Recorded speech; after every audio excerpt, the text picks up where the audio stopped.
Dito pala ang sala nila, madam. Oh. Ang ganda ng bahay. Oh.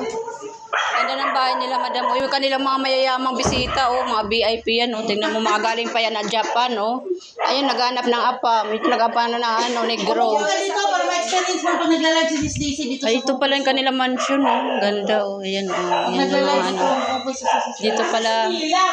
Yan yung unang nakita si Ma'am Daisy. Nagla-live siya dito sa kanyang ano.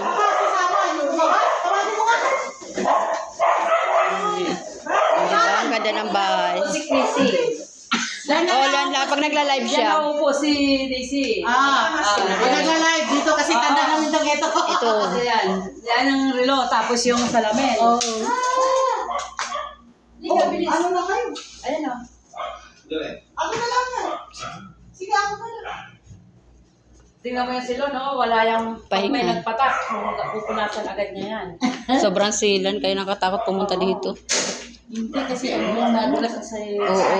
Tsaka ano, yung Malinis talaga. mga ano na kasi. yun sa likod niya. Ano Oo. yung mga ganda pa dun.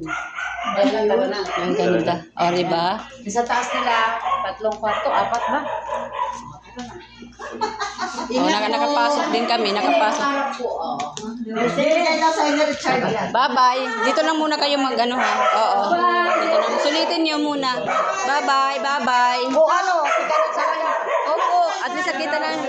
Thank you very much.